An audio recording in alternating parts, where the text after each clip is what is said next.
everybody. Another Tuesday, another show, and we're talking Lakers. We got some of the West's best. So I'm glad you could join us. Howdy, everybody. Hey. How's it going? Good. Wesley, you're sitting on the lake already. Sitting on the lake, thawing bait. You're prepping for the tournament already, I guess, eh? I feel kind of like a mother hen right now. If you sit on your egg long enough, it's eventually going to hatch. You're just going to find all the big ones right off the bat, eh? Well, no. I'm using what BJ fishes with right now, just so I only catch the small ones. And then as the tourney closes in, I'm going to switch to my tactics. Oh, yeah. Oops. How does that affect you, BJ? Sorry, I missed that. My screen went away for a second. Oh, Wesley was saying he was using your stuff so he catch the small ones. Then when the tournament happens, then he'll switch to his gear. I don't remember seeing his name on the derby list, though, right? I see someone's commenting. I cut my hair in shaved, Brody. It's part of our next clip coming out. It's we had to make ourselves look different because it's a similar situation but different timing. We'll see what Sunday says. We'll see what it says at the end of Sunday. You're just lucky I'm not bringing my kid. That's the real winner. Yeah, that's why I'm bringing Erin. She whooped me last year, so she's the secret weapon. But so when you're setting up for a trip like this, I know the snow's heavy. There's supposed to be a fair bit of flood water. What are you guys bringing to make this trip more comfortable for yourselves? This time I'm prepared with a snowmobile. I'm not taking my truck. I've had truck issues lately, so I'm taking someone else's truck and someone else's snowmobile, and it's not my problem. That sounds like a winning way. So you could just launch onto the lake, drop that sled when you get stuck. Yeah. And you're on your way. Greg? Yeah, I'm going to take my side-by-side this year, I think, because I'm going to go check it out tomorrow and see what the lake's like. And if I can get my truck out, it'd be a bonus. But if not, I'll take my side-by-side and try to get as far as I can. Problem now is there's a bunch of ruts from the floodwater, and then it snowed and blew in on Sunday. And and now you can't even see the ruts. And I've seen a few vehicles kind of high-centered in the ruts, right? So yeah. If you stay tight to the left at the marina, it's a little bit better getting out. But yeah, there's quite a few crisscrossies. Yeah, you need that momentum. I got a lift, so I hope that helps. So before you head to the lake, are you guys checking out maps to find that location you want to target on any lake or lake? Like, what kind of structure are you guys looking for to fish? It kind of depends. I spend quite a bit of time online looking at sat images and stuff like that. There's a few tricks. Google Earth is one thing, Bing Maps is another, and you just find different. I actually just recently downloaded the iHunter app. It's got you can go a whole bunch of different hybrid maps and stuff like that. I think it gives you 5 different mapping options, so you can do a little bit of scouting for some of the shallow water structure. But Navionics web app is a good one. There's Go Free Social Marine and stuff like that. Also, you can kind of get a general idea of mapping, but again, look for structure. Cold Lake, Greg's had a boat out there. BJ's had his boat out there. So we got a bit of an advantage. I got a majority of the south side of that lake mapped from summer trips and stuff like that over the last few years. But I just look for structure. Again, like what we talked about before we started, is what I find is key is just getting away from the crowds, right? Like you can fish. I mean, some of the best water on that lake or best structure on that lake is at the provincial park, at the marina and stuff like that. There's great water. So just get away from the crowds a little bit and you usually do pretty well. So I agree. A lot of people are focused on trying to get across the lake to other spots. But if you can just get away from people at the provincial park, you still have a really good chance at winning that. There's really good fish over there and there's lots of structure. Totally agree with that. I was out there with my dad one day and we couldn't catch anything in my regular spots. I kind of resorted back to the provincial park, and we ended up getting a bunch in new spot over there, new structure. So just get away and try somewhere else. Yeah, Matt Young and I were out there the other day, right? And we kind of spent the first day scouting out on the Sask side a bit, looking for spots, and couldn't like the fish were super lethargic or negative, so we ended up just laying bait on bottom and heading back towards the west side of the lake. And it wasn't too long on the west side Sunday morning. We hooked a few fish over 30 inches, right? So Nice. Greg? I agree with those guys 100%. Yeah, you don't really have to go far. There's a lot of structure in that provincial park area. Just get away from everyone. And this year it's bumped up from 200 to 400, so you got double the pressure. So there's going to be tent villages everywhere. yeah, the big thing though too is it's going to be double the pressure, but there's also a lot of people that won't be as I guess fortunate to have the snow machines, to have the side by sides and stuff of that to get away. So I think even for anyone going up there, if you do have the ability to have a snowmobile or do have ability to have a side by side, is to kind of take off a little bit and just leave those closer spots for people that, I mean, there's lots of guys coming from Calgary, lots of guys coming from other ways, driving 5-6 hours, or even for yourself, Mitch, right? That's a 5-hour jaunt, right? So leave some of the easier access spots for that. And yeah, Brandon, I'm actually on the lake already. I'll do a pano. My bed is over here. I don't know if you can see it. The heater running. Thawing my bait, and I'm just waiting for the night bite to start here. Matt Young doesn't believe me that there's a night bite out here, so I'm proving him wrong. Yeah. Hey, Yeah, bud. it's called burbot bite. Yeah, I watched the video the other day when you got on that burbot sleigh. That looked like some fun right there. I'll wait till the next one drops. All I can say is Sean's got a broken feelings now. Poor Sean. So once you find those locations, like let's say when you set up your rigs, what are you guys running for rigs? And like with your braid, how much leader and stuff are you running with that fluorocarbon, and how are you attaching that to that braid? We'll start with Wes. So or BJ, you going? I got one ready. All right. I'm running maybe 2 foot fluorocarbon, 12-pound leader, 3/0 Gamakatsu hook to a fly rig, laying it on bottom like Wes said. And but I'm gonna do things a little different too this year. One day I'm gonna focus on just bait fishing. I'm not gonna work them with tubes or any lures. I'm just gonna do one day with one suspended and one laying on the bottom. Try something new. Yeah. I think the key is just like going to new places, doing new things. It's gonna be different. Greg? I run a 15 pound fluoro, 6 foot leader, and tubes I run quite a bit. Dead stick, I'll just run a single hook, and I kind of make a 2 foot leader there, and then I hook it to my 6 foot leader, and just with a swivel, and just let it sit on bottom with the bail open, with a herring or smelt. Yeah. And spoons. I'll run spoons once in a while, but I don't use spoons a whole lot. Bucktails and tube jigs I use quite a bit. Yeah, one day I'm just gonna run and gun, tubes and spoons, hole after hole, and at 5 minutes at a hole and gone. You're just looking for that active bite when you're going like that. I'm gonna cover some ground on one day. Yeah. Another day I'm just gonna sit and not do nothing and see what Sunday says. Yeah. No, good technique. Cover everything. Yeah. Wes? So I run a little bit different. I guess if I'm running tubes, I know Sean, last year you gave me crap. I ran 8-pound braid, but this year I actually put some effort in. And so I run about 15-pound braid on my main line, and then I'll do I start off with probably a 30-foot fluoro leader, just so if I do want to tie or change hooks a pile during the day, I can change a pile of times and not lose leader lengths. Yeah. So I'm running 17-pound fluoro on my jigging line. And then I tie it from braid to the fluoro with a uni to uni knot is what I use, right? I find it fast. I've never had the knot fail on me there and stuff like that.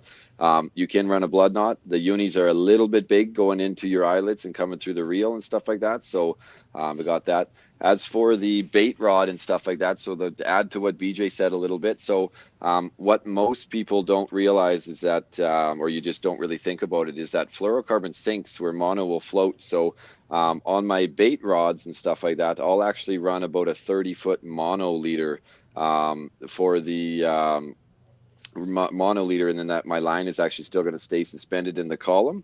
And then I run just a small sliding rig, so I don't know how well you guys can see this.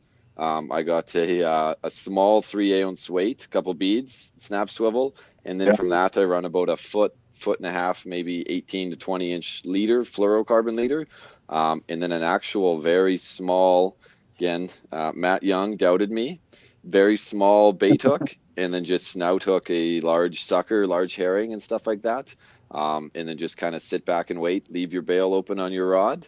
And again, if you're running big baits, you're going to want to make sure those fish have the opportunity to swallow that bait a bit. So again, I run the single hook. They're usually hooked in the corner of their mouth, not deep hooked.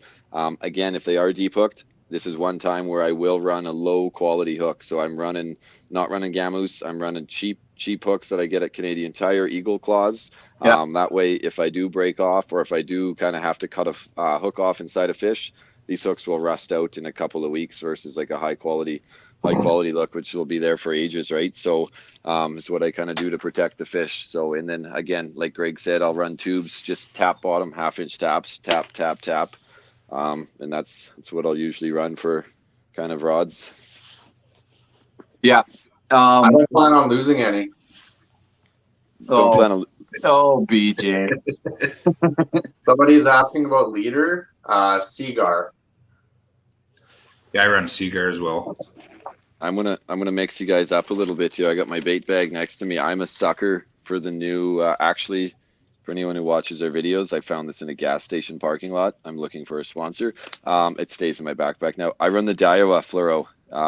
Reason I run this is I'm super lazy. I have like 50 thin containers of line floating around with me most of the time. It has a convenient elastic band that stays around your line. So every time you open your tackle box, it's not a bird's nest of line. Yeah, you can get leaders like that from your local fly shops too. So yeah. There's my just like that. They'll have that elastic band and keep everything neat. 15-pound fluoro I pick up. And I've had great luck with this stuff. And the actual fluoro, you can run just plain fluorocarbon. The fluoro leader material is going to have a little bit better abrasion resistance. So Lakers, not so much of a deal. If you're fishing pike, walleye, and stuff like that, spending a few extra bucks and going to an actual leader material, like will pay off dividends just for breakoffs. Oh yeah, it's hot in the tent here, boys. The Seaguar comes in 2 colors, orange and red. One of them, I can't remember which one it is, but one is specifically a leader material. I got the red stuff right here. Yeah, right there. Yeah, I've got a bunch of the red too. And I'm pretty sure the red is an actual leader material, whereas the orange is not. The orange is just a straight fluoro line. Yeah, I'll just run a surgeon's knot off my braid. Cut it tight. It always goes in clean, just like a fly doing your fly rod, your tippet. So it's always going to flow nice. And I do a clinch knot to clinch knot for braid to fluoro, old fashioned. I've never really had them break off. So yeah, the only time I've had my line to line knot tease me a bit is I tried iFish Pros, and I don't know if anyone on here has tried iFish Pros, but I use them lots.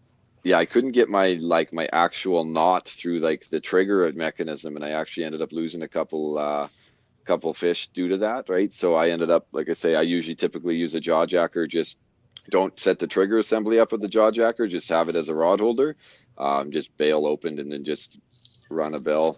That's what I do with mine. Or I just use a jaw jacker, not jacked, and just throw a little bobber, get a small bobber and just put it in the snow and just clip it once with the one side so you can pop it quickly as soon as you come up. It's the cheap, easy way. And then when you look out your tent, you notice that bobber gone, and head out because that thing's probably spooling. If you're so now that we've got kind of our tackle covered, what's your first, like when you get to that location you're gonna fish, what are you dropping first? Are you gonna go aggressive? Are you gonna go just lethargic? What's your guys' way? We'll go BJ and just circle around. I like working them. I like with the tube jigs, getting them active and separating those fish. If you're marking a school of them, you'll see some are just lazy doing nothing, and some will, get engaged and trigger and shoot up for you. So I like lake trout fishing for the action, and I've caught some big fish on tubes. I've caught some big ones on bait. So I think it's just a matter, like you said, finding that fish. And there's going to be pods of fish, and some are not active and some will be. Yeah. Greg? Yeah, I'm pretty active with the rod, just dropping it down, bringing it up, dropping it down, bringing it up. With this live scope now, it kind of makes a big difference. You can see them in a column quite a ways away, so you can pull it up higher. You can work it up and down there. You can drop it down. I like to pound bottom lots and then pull up real fast, and usually you'll get them. If you keep bugging them enough, they'll chase up, chase down. If they stop, I drop it below them and just keep working them until you piss them off enough, I guess, that they bite. Wes? Yeah, I'm pretty similar too. I'll run a few different. My go-tos are I run anything under probably 60 feet of water. I'm running a 3/4 or 1 ounce kind of a white spoon to replicate a small Cisco, and I'll jig that, or again a tube jig. So what I'll try to do first is, like BJ and Greg said, catch the aggressive fish. So typically, like, a fish will eat off aggression or eat, I guess. But I'll try and take the aggressive fish out of there first, and then I'll kind of try and dial in a little bit more on the little bit more subtle fish. Or if I have to end up running bait and stuff like that, I never start with bait right away, just on the fact that if that fish is going to eat, well, he's going to eat without bait. And then maybe those fish that are going to need bait, then they'll eat then too, right? And just try and spread the fish out a bit. For sure. Yeah, no one runs lipless cranks to shake the party up at all. I do occasionally, but not a whole lot. No. Yeah. Got some new ones to try out. I'll bring them up, but I usually run with tubes or bucktails or even just jigging a minnow sometimes. Yeah, I just cycle through my colors of tubes, and then you'll find one that is every time they see it, they react to it. Yeah. Actually, in my last video, you'll see beside me in my tent, there's like a stack of 7 different tubes.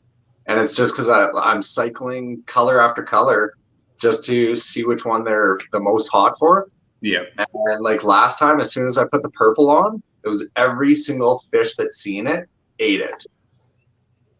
Yeah, I was surprised. I tried that purple one a bunch in the summer because I seen it and I was like, oh, this is kind of cool. But never had any luck with it in the summer. But I gave up on it pretty quick. But this one's not in store yet, though.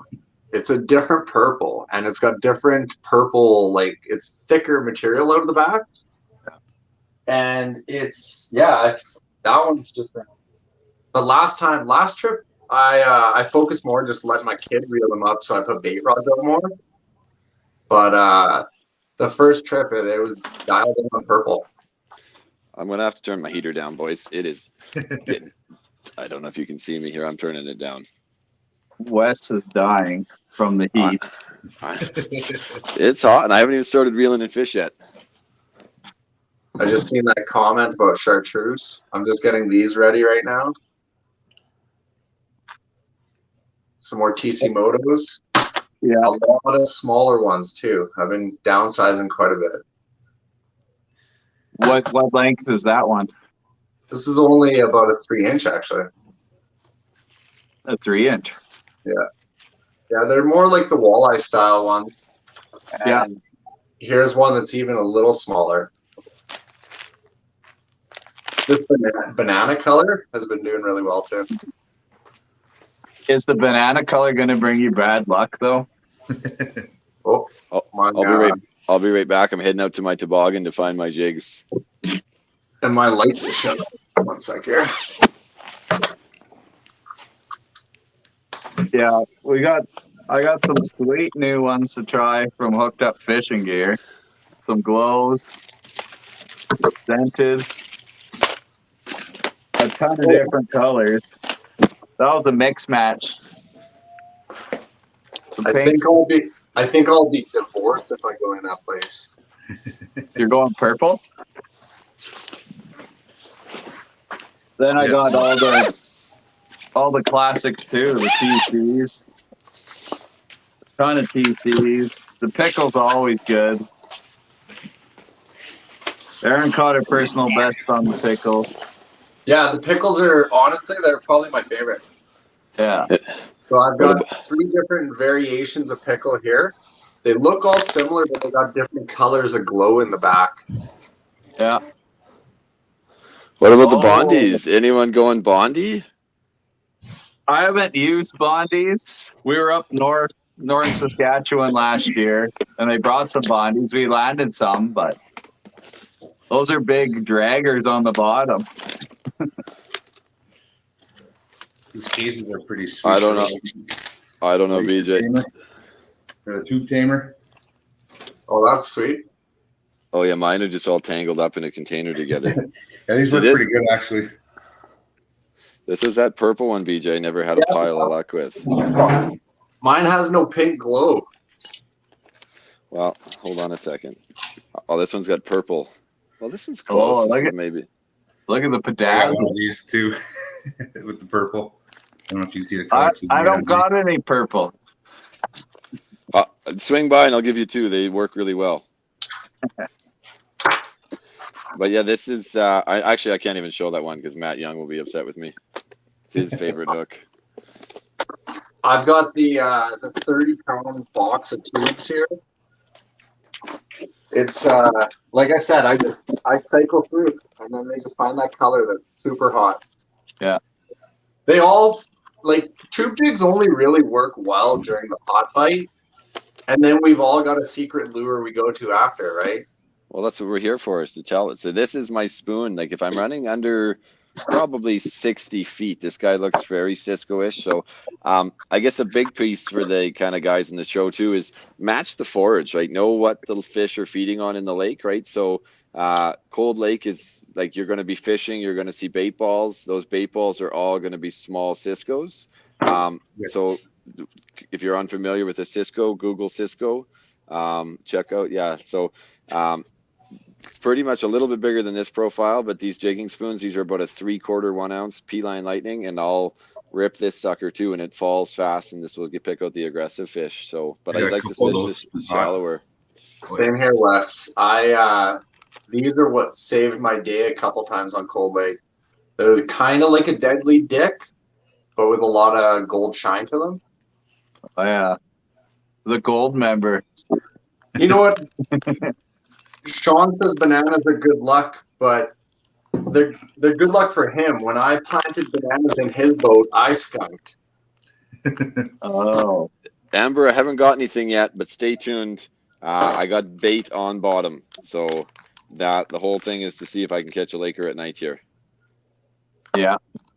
No, I've used like Tightline UV makes these twister tails with the skirts on them. Yeah. These are pretty deadly. And even if you want to just do your own Northland, you can buy just a Northland skirt and add it to a twister tail. Or you can use these Northland skirts under your tubes. Just slide them up under your tubes. Like you can buy a tube wherever and just slide that tail up. Then you got all your bedazzle you need behind it. So for what are you guys finding when you're fishing? Are you reeling right to the surface, or where are you getting your Lakers to chase? Because I see like a few people still commenting that they're struggling to get Lakers to bite and commit and stuff like that. Like once you get a Laker to engage, when will you stop reeling? Well, I find you have to have a perfect pattern. So very steady pattern of a reel, not random and jerky. I keep it very smooth and let that tube fly straight. When I took a couple friends out recently, every time I gave them my rod, they were kind of like just nice and slow. They think the fish can't move, but these fish are missiles. They need to fly. Skunk. But yeah, I will have that. I will reel right to the ice and then straight back down. Or if you're running a good sonar, you'll be able to see where they stop. I'll go 10 to 15 feet above them and then straight back down. If they drop, like Greg mentioned earlier, go below them. Just fly right past them. They chase A fast. lot of times when you mark a fish on a sonar, your natural reaction is to bring your lure to that mark. Yeah. With Lakers, your natural reaction should be opposite. Get it away from it, run it past it, chase it, do like Greg was saying, piss it off. So I got a couple of comments here. First comment, I seen Sean just posted a skunk. So if anyone's looking, I'm selling video footage of Sean actually admitting on the internet that he skunked. So I have live footage of Sean saying he caught this many fish. But the other piece too is the other piece too is when BJ's talking about line fall. So what do you guys do to pick up a bite on the fall? So I'm always running the line through my fingers just to feel if you can miss anything. So again, we should probably talk on rod quality and stuff like that, but a good quality sensitive rod. And just like I try and like feed the line through my fingers as it's falling. And then that way I can feel that fish pick up. Again, Greg said we got live scopes. So it's a little bit of a disadvantage we have a little bit of an advantage, I guess, in the fact that I can see exactly what that fish is doing and how it's interacting, right? But again, just constantly maintain contact with your line and don't let your falls go slack, right? Yeah. I've got the Helix 7, right? So live scope is a major advantage, but any sonar, you get it tuned well enough from Helix 5 and better quality, you should be able to see any fish that's near your hook. Up to 120, 130 feet. So I'm just tuned in on that thing, watching my line, watching that thing drop on the sonar, and seeing if anything's around. And often your line will just stop dropping and you're halfway down, right? Yeah, as soon as you see that slack. The rod tip just goes straight back up again as it's dropping. Yeah, exactly. Yeah, always keep a finger on your line. That's how you can totally control the situation. If you're not in control of your line, you're going to miss that bite on that drop. So I also fish alone when I'm at Cold Lake. I don't like another person in my tent or close to me. When I go with buddies, I space them out at least 20 to 30 feet per tent and fish alone in that tent. So you're keyed, that fish that you're marking is keyed in on you on a 100-foot depth. I don't know what the rate, Wes probably knows more about it, but the depth that your sonar, the radius you're reading at 100 feet it's got to be huge. Yeah. Yeah. So again, it depends on your cone angle. What BJ's talking about is where your transducer, you've multiple cone widths or whatever, right? So you can ride it in wide beam or narrow beam, dependent on how far out you see on either side. If you can picture your, I guess, as an upside down, Drumstick. like drumstick. And then just keep visualizing that out and stuff like that out in the lake, right? So like for me, if I go to the lake, my live scope, anything probably 70 feet, Greg. I'm not using live scope. Probably you're finding the same thing. It's terrible after 70 feet. It takes too much. When I bought my live scope, I sold my two FLX 28s that I had, and within probably the first trip to Cold Lake, I bought another FLX 28. So I take mine with me. And that's the thing. If I go anything over 70, I can start jigging and watching what's happening, right? So yeah, for sure. What size of rods you guys running? I've got a couple here behind me. So I run a 42-inch Widowmaker, medium heavy. It's got a very sensitive tip to it, and a Daiwa Fuego XT or LT 2500 reels. Again, good drag systems and sensitive rods. But you have to have a good backbone to set into those Lakers so that they got a hard mouth. Yeah. And what do you find? Do you find you're using a treble lots of times, BJ, or a single hook on lots of your rigs? On all of the bait rigs, I'll be running a single hook. And what about your stingers on your tubes? Most of them that I'm going to be running this trip are actually small ones that have no stingers, just single hook. Yeah. And that purple one, it's just single hook. Lakers are aggressive. They're not going to nip at the very back of it. They're going to smash that thing, right? If they're chasing it and they want it, they're going to eat it. And like my son, I was telling my son, I showed him this big tube, and this was this summer. He's like, oh, I don't want to use that. They can't eat it. I'm like, put it on. And he caught like the smallest laker I've ever seen. And then he caught a whole bunch of big ones too. But you'd be shocked what they can fit in their nose. Yeah, That's what I'm running for bait. Full herrings, full suckers. They'll swallow everything. My bait's still frozen. I got to get it closer to the heater. But yeah, like I said, I had I knew that we're going debarbed, right? So I actually ordered a bunch, just threw them with custom colorways, green with gold. That's not one you see often, right? No. Orange and chartreuse, just trying to mix it up a bit and show them something new. But I went Orange and smaller chartreuse. than all of them with no trebles. Greg, what are you running for gear? Medium heavies I run. I got 3 hot rod 45 medium heavies, and I love those rods. Use them for Lakers, for pike, and I got a million rods, but that's my go-tos. There you go, right there. Yeah. I got, I think, 3 spin rods like that and 2 bait cast ones. The bait cast ones I usually use for dead sticking, but I like the spin rods for the Lakers. Wes, what you got out there tonight? My one rod, again, hot rod, like Greg said, medium heavy hot rod, 42 inch or 40 inch, I guess. My other rod I run is a G Loomis IMX Pro. So I have a couple Loomis IMX Pros now. I have the 41 inch series, and then I have the about 14 inch series with a lot of backbone. So it depends on, oh, come on, VJ, you didn't even laugh at my broken rod comment. I was just thinking in my head, like 14-inch. What the fuck? It's a custom Loomis. So yeah, I run a 42 inch or 41 inch Loomis medium heavy, and again, it's light. I can fish it all day. Fish it all day. It doesn't tire me out, and it's got super good sensitivity. Soft tip. It has titanium guides, so if you do have a mess up, your guides don't get broke up.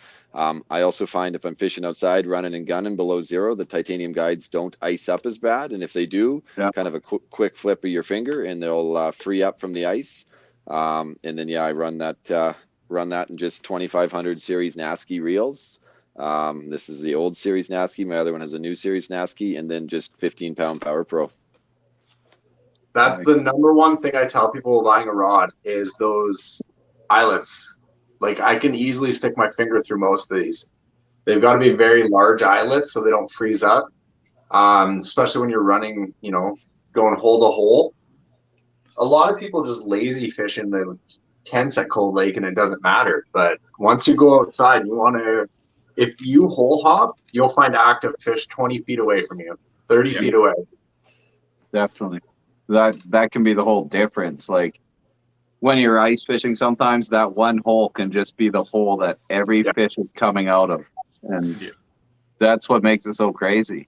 There might just be some little structure where they're just butting around or something, or that bait just turns around off that little bit. One little boulder or something that can turn around everything.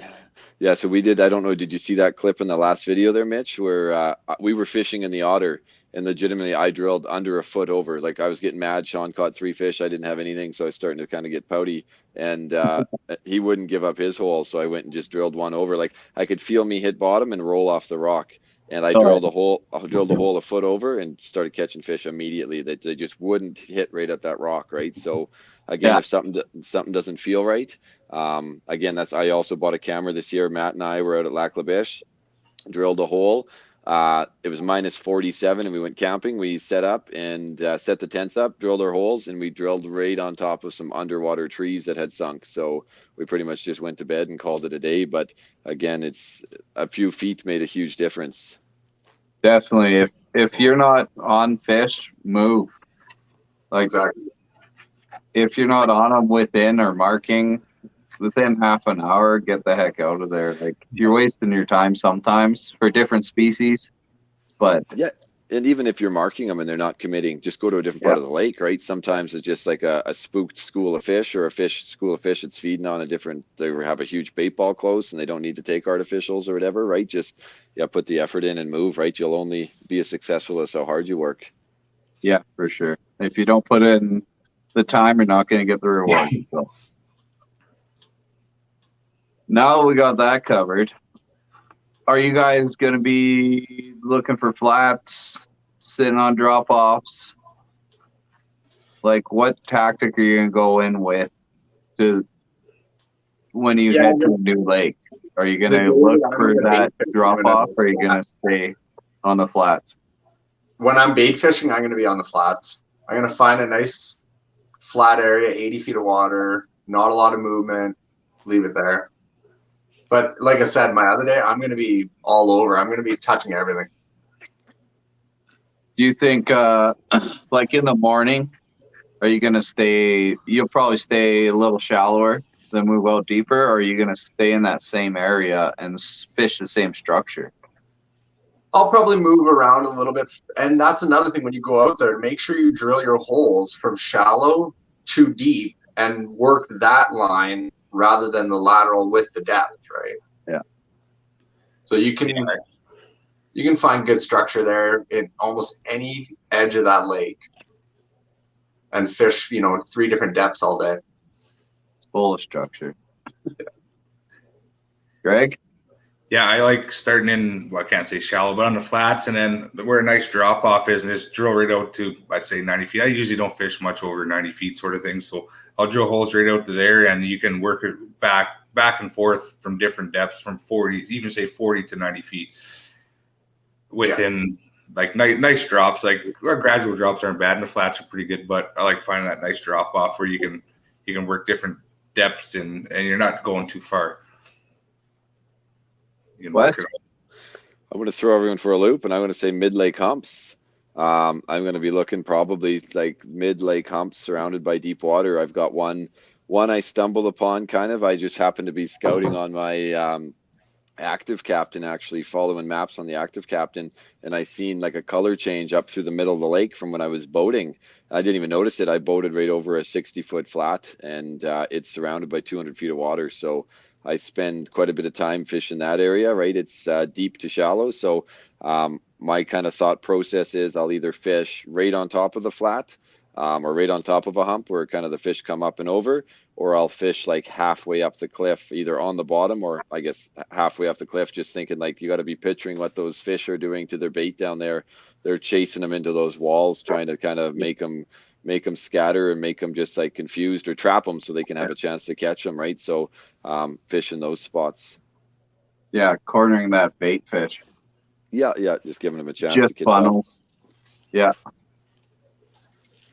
What other great tips do you think you have for lake trout? Like, there's a lot of things. There's so much stuff. Like, I, for one, am not an expert at all. I've just started like the last, 5-6 years, focusing on them, not a lot, but like 3 or 4 times a year. And every time I learn more and more, like everybody should when they go fishing. You just pay attention to what the fish are doing and the location you're at. And if the bite's active with those conditions or the pressure systems, etc. But every time I feel I gain much more knowledge just because I love fishing. And what are some stuff you would give for people that are just starting out? So I guess if you've never fished it before, tube jig, tap bottom, half-inch up, kind of half-inch taps, keep tapping bottom. I guess some pointers on lake trout. Again, they're an aggressive predator, like to chase. So play the game, get them to chase you. The thing is, like we spoke earlier, get out of the crowds, find some fresh fish, find some fish that haven't been untouched.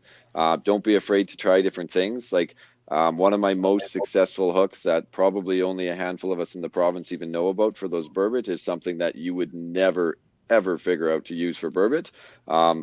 And I'm sure if I showed you guys, you'd probably laugh at me right now. And it's one of the best burbot hooks I've ever found. So same thing with Lakers, change stuff.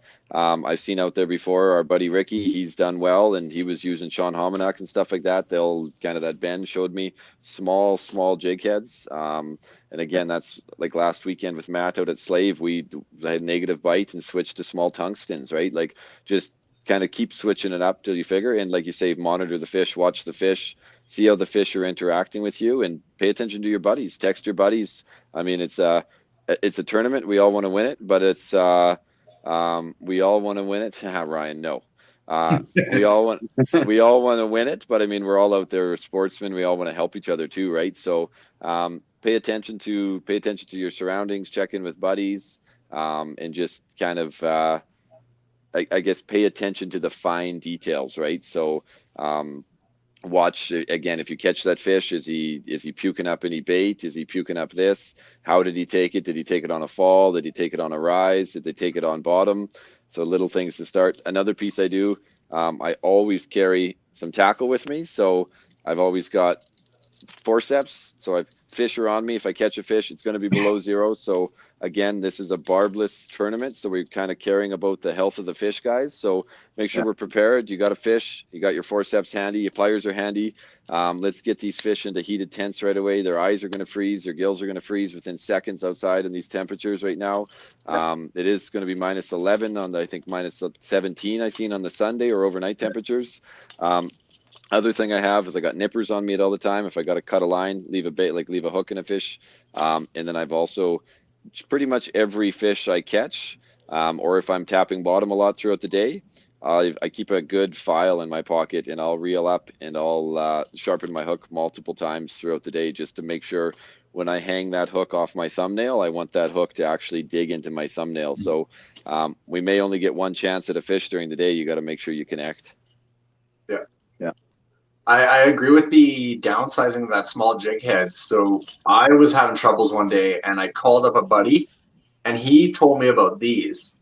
They are a 1/4 ounce or a 3/8 ounce umbrella jig.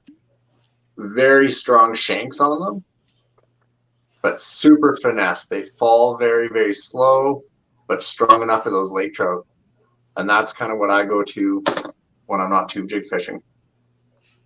You don't have any baby tubes? Baby pickles? I find all the baby tubes have very weak hooks. I find they bend a lot. Yeah. So the other thing on that too is on Lakers especially though. The other thing on that is I was actually having a conversation with another one of my buddies there today, and so you look at that tube jig and you look at the size of the profile versus the weight on that tube jig. That tube is probably going to swim very slow just because it's got a lot of drag in the water versus in relation to the actual weight of that tube. So something to pay attention of is when I'm talking watching the intricate details, know the size of your weight or your size of your tube body, the size of your swim bait versus the weight you're packing on it, and just like know how fast it's falling. And like even when you're counting, like when we're fishing for browns, when we're fishing for anything, I'm actually like studying the guys I'm with, and like if he's catching, I'll be counting his, and I mean it's as dumb as watching the gear ratios in your buddy's reel and be like, hey, he's reeling the same speed as me, but his reel's going faster. So kind of just watch the intricate stuff and just like consistently be paying attention when you're reeling. It's English Bay, Matt. When you're reeling, you got to reel and just kind of count and just pay attention to what's working. This is working, and I'm going to just continue to do that. Definitely. Like even with those small tubes like I just showed, you can go to a fly shop and get that wrap on lead. Yeah, and 100%. Put it around that shank below the head. And that's going to make that thing drop so much faster because they're super light. Like there's not much weight to them, but you do that lead or that wrap on there of that weight, and they're going to drop a lot faster and give you a lot more presentation than having that slow flutter. Yeah. So another piece, I guess, as a tip I can share with you guys is I was out one time and I met an older gentleman, and this is right when I started fishing, but he was actually taking some Alka-Seltzers and stuffing them in the butt end of his tube jig. So as his tube jig was going up and down in the column, it was sizzling and just adding fizz and stuff like that. So I've seen it work before. BJ's laughing. That's probably just stole his tactic there. So I just had the wife buy some too. Every pharmacy in Cold Lake's going to be out of Alka-Seltzers in the next 10 minutes. Yeah. But only do it while you're running and gunning because it messes with your sonar. I heard those bait clouds. Are hard on sonars too, unless you have a live scope. If you run a Helix, those bait clouds just wipe you out for the day. Yeah, but can you run them is the question. Do they have to be on the line? You got to be Yeah. on the line, 100%. Yeah, you Yeah. got to any sort. I seen somebody comment today. There's in the Facebook forum, Lake Trout Fishing. Somebody posted today, "Hey, where do I start? yeah, Where do I start?" And someone said, "Hey, just start whipping chungs, right? Or whipping chum." So again, Alberta can't chum. So just I guess know the regulations and stuff like that. And I guess if we're on that topic, I believe it's a catch and release tournament over or only, but the regs on cold is one fish over 75. 75 centimeters. Yeah. So Yeah, it's catch and release tournament. I was looking through the Schedule A and it says only 3 fish you can weigh in. But then you look at the email and it said some other stuff about once you get your 3 fish, only weigh one, so it'll make you go up. It might have been a typo or something, but if you look at the Schedule A, you only get 3 fish a day to measure. So same as last year, but we can only hope to get one big tank off the bat and just call her a day, then go sit in a hot tub. But that's just the way she works, I guess. you staying in a hotel or you're camping on the ice? No, I got the missus, so we got jacuzzi suite. Oh, It's much nicer. Last year we got a place with a nice hot tub, but it was closed due to COVID. And we thought it might be open, but this year I wasn't gonna mess around. You need a nice place to just relax after. Jacuzzi, steak dinner. I'm not as hardcore as you, as Wes. me? I've been camping. I probably got about 60 nights on the ice so far this winter. That's gnarly, man. And have you been out to Hudson? What was it, Hudson Pond? Have you What's heard that? Have you heard that thing about Hudson Pond? No. What No. do I need to know? Should I No, be about Googling? the mayor there. Oh, Oh, the no, there's no prostitutes in this ice shanty tonight. At least not yet. Not I yet, have to- but they could I still gotta- arrive out of nowhere. Well, I got to take the sled into the old truck stop, I guess. Anyone in the comments, DM below, where's the best place to pick up a what are they called? Lot lizards? Lot lizards? Lake lizards now. Yeah, Lake lake lizards. lizards. Yeah. If you guys know of any, I heard they're lined up on the marina dock. are they? Just waiting for the guy. I've got a super wide track sled too, so I can tow like 1,500 pounds. So They're walking around in their leather snowsuits. Red lipstick. Man, just flaunting everything. I think my suckers right now thawing in front of the heater probably are going to smell better. Well, that might happen. I don't know. But so yeah, suckers, anchovies, mackerels. What's your favorite bait to just lay sitting on the ground when you're using those slip weights? Small herrings or jumbo minnows. I've probably got 10 tubs of really good jumbo Parkers still left. So I don't know if anybody else in the province has Parkers, but I do. I'll trade you for the use do. of an otter. I'll trade you for the use of an otter toboggan. We may have a deal. I think I got 2 cases of Parkers left. Yeah, Jumbo. I bought a couple cases last year, and I'm down to my. I actually saved them for this trip. So BJ has a truck that's not his, a sled that's not his, and he's gonna come get Wes's tow behind sled this weekend. yeah, Good deal. Man, that's the I'm way to living do it it up. right there. No wear and tear on any of BJ's gear. And I think right now Sean's actually laying underneath BJ's truck fixing his steering. So no, it's done. I just got it back before this, so thank you. I was gonna say- Sean. And you're BJ's still not taking your truck. yeah. Nope. Gotta pull his sleds anyways, so Well, it's going to be a fun event. Like, that town's going to be hopping. with a bunch of fishermen. Last year was an awesome event for sure.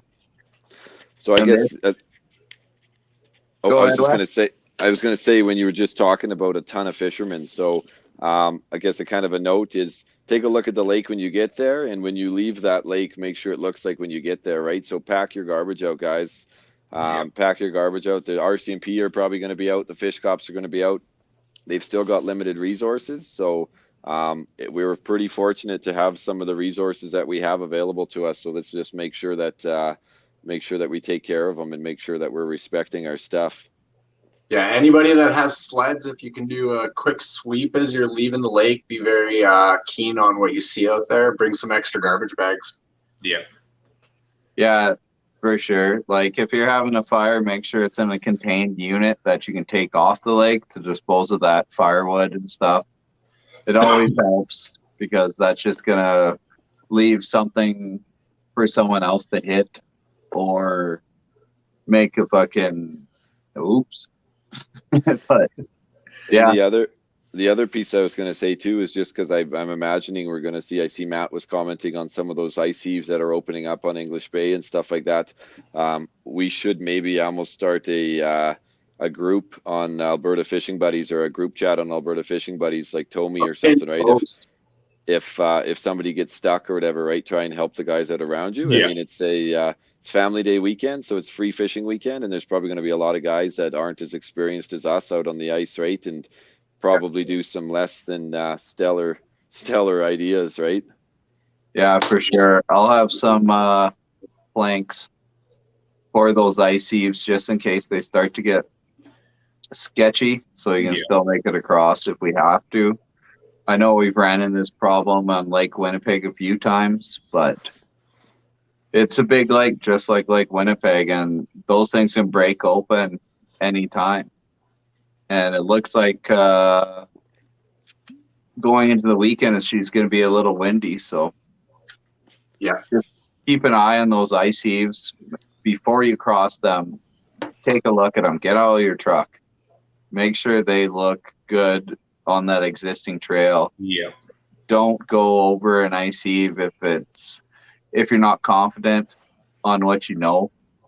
Like if you're inexperienced, don't cross them because you're going to just walk yourself into a world of hurt. Yeah. Or make sure you're driving somebody else's snowmobile or truck. It's terrible advice. BJ, can I hop in with you? Yeah. Yeah, but yeah, no, a lot of good points tonight. Lots of good tips. Is there anything else? I'm also going to have 5 of these to give away. So if you see me out there, mention that you've seen us on Mitchell's Live. And yeah, hook you up with some TC Motos. Bam. And since we still have our going giveaway, Wes, pick an emoji. How do I do a good that? emoji. Where do I get the emojis? Can I chat on this thing? No, you just pick one. Just say one that's hard to find, so it takes them longer to find. Oh, the monkey covering his eyes, because that's what you guys are going to do when you see the Laker I caught today.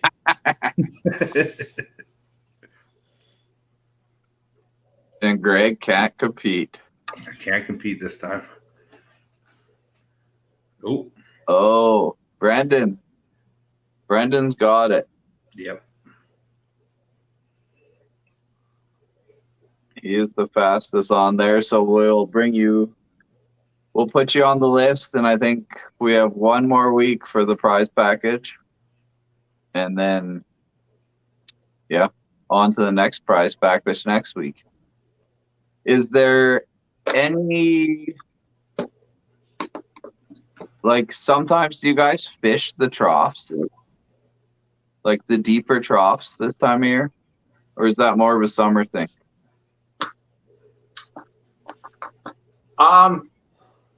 It's hard to say. Like that whole lake is a giant trough, but I honestly like to stay close to the shallows or close to the banks. Find those cut banks that, like Wes said, they're slamming fish into. Yeah. So I like to stick along that shoreline of the lake. Yeah, same here. I don't like going super deep and Yeah. staying kind of a little higher up.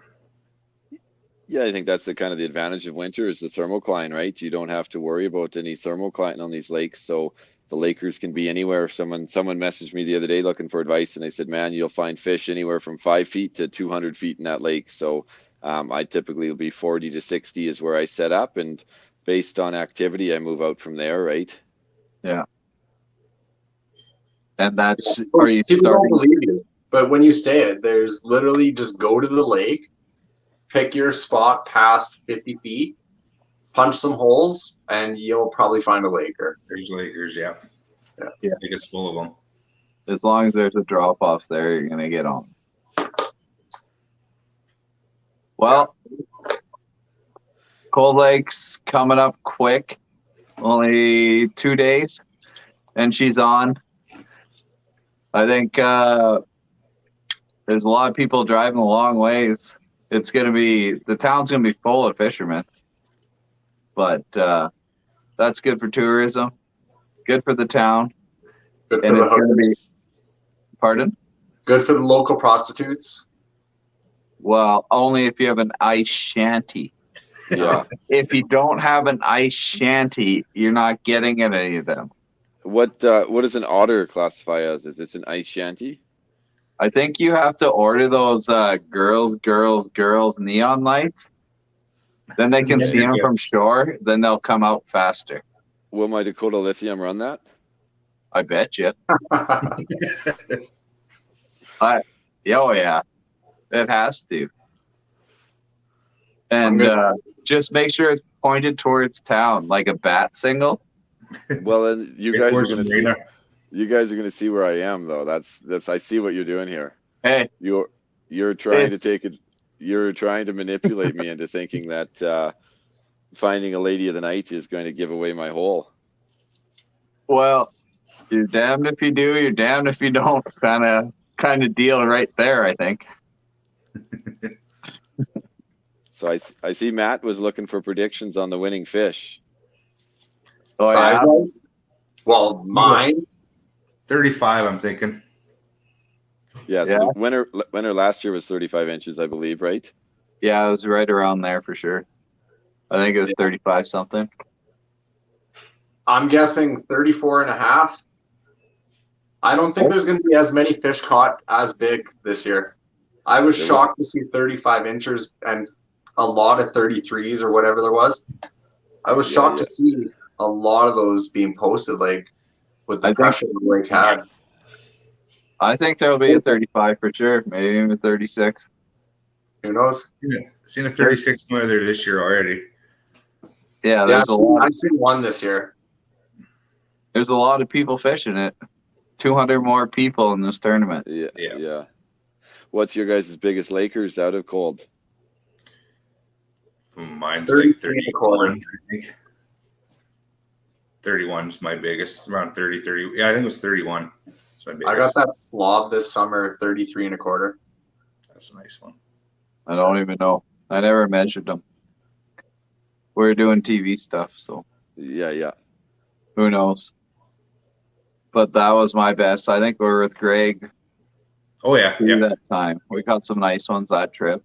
Yeah, we got a few nice ones that trip. Yeah, so nice dark native lake trouts that trip. So that was awesome. But that was probably the biggest out of cold. What was So- yours, Wesley? I'm probably in the 33 and a quarter, 33 and a half, I guess. Sean, 34 and a half. I was with Sean the day he hooks the 34 and a half. We were actually cooking hot dogs, I think, when it happened. But again, fat, big, girthy fish or whatever, right? Shorter, girthier fish and stuff. So Yeah.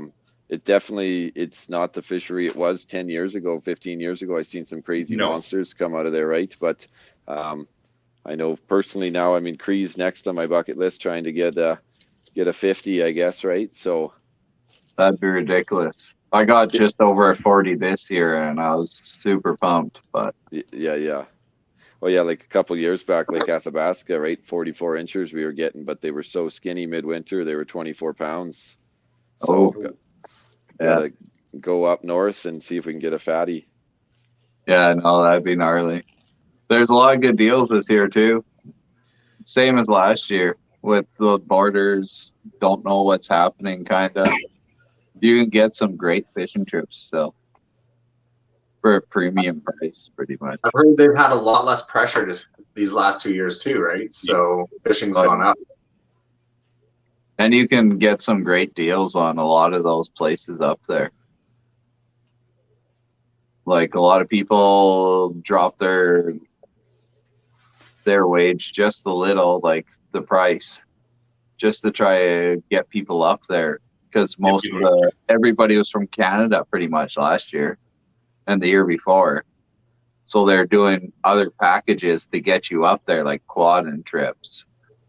If you couldn't fly in, you could quad in. There's a lot of different aspects, and you could get a cheap trip and still like have a phenomenal fishing trip. But yeah. Anybody got anything else to add to the Laker situation? Stay safe. Have fun. I'm Encouraged. I was hoping Wes would catch a fish by now. Me, actually, you guys are in luck. I caught one while we were on the phone. So this one here, it's going to actually probably weigh in. This is better than BJ's personal best because not only is it warm and fuzzy, but it put up a hell of a fight. Are you going to cut that up tonight and batter that thing, or? Well, I mean, maybe. This is my pellet. This is what keeps me safe when Sean's not here. So this is kind of the only sense of protection I have out here from these lot lizards that are going to be looking for me. And from the looks of the comments, it's going to be all the people that are trying to get a tracking device on my Skidoo. I'll have to just chuck this dory fish at them and run away. Yeah, it's going to get pretty intense, I think. If it's not lot lizards, it's just people following you around. And, the other thing I was kind of regretting this whole conversation is BJ was telling me about not setting up close to each other. So just a couple points. One, if guys are camping on the ice, give them some space, give them some respect. If you're in 80 feet of water, fish picks up that line, he's going to run. You're going to have a heck of a mess, guys. So give each other a decent amount of space. Two, I'm in about 80 feet of water right now, and I have 2 lines in my tent about 10 feet away from each other. So if I do hook anything, it's probably just going to be a huge schmozzle. So before I go to bed, I'm going to reel one of them in.